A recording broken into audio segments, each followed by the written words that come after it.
Good morning. It's good to see everybody here.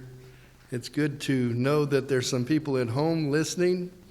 We're thankful to have Jeremy back and being online again. I'm going to be reading from the Gospel of John. And to bring you up to speed, it's when Jesus is talking to the Samaritan woman at the well. And she has a question for him, and he answers it. Verse 19 of chapter 4. Sir, the woman said, I can see that you are a prophet. Our ancestors worshipped on this mountain, but you Jews claim that the place where we must worship is in Jerusalem. Woman, Jesus replied, believe me, a time is coming when you will worship the Father neither on this mountain nor in Jerusalem. You Samaritans worship what you do not know. We worship what we know, for salvation is from the Jews. Yet a time is coming, and has now come, when the true worshipers will worship the Father in the Spirit and in truth.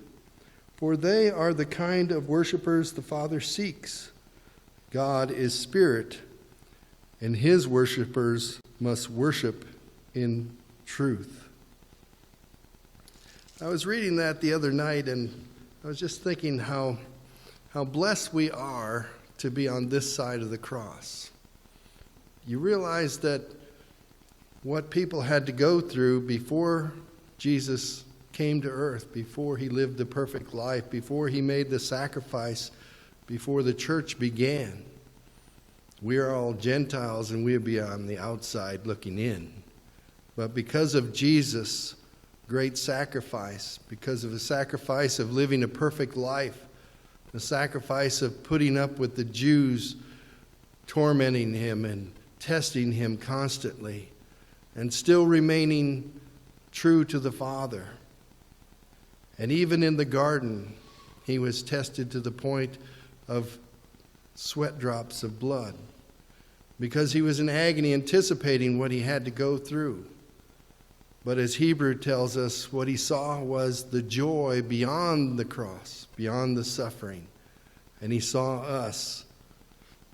And at this time, he's talking to this Samaritan woman, and he's talking about us. A day will come when they will worship not on this mountain, nor in Jerusalem, but they will worship in spirit and in truth. And that's where we're at. Thank God for that. Let's go to our Father in prayer.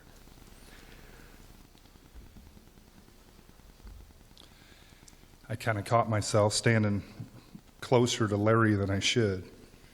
And then I think about all of our sin problem. And at times we want to be distant from God and Jesus because of our sin problem. We don't want to be ashamed. We don't want it to be out in the open. And then we sang that song that he paid a debt that we could not pay. And I just thank the Lord Jesus for paying that debt for us. Would you go to Father in prayer with me?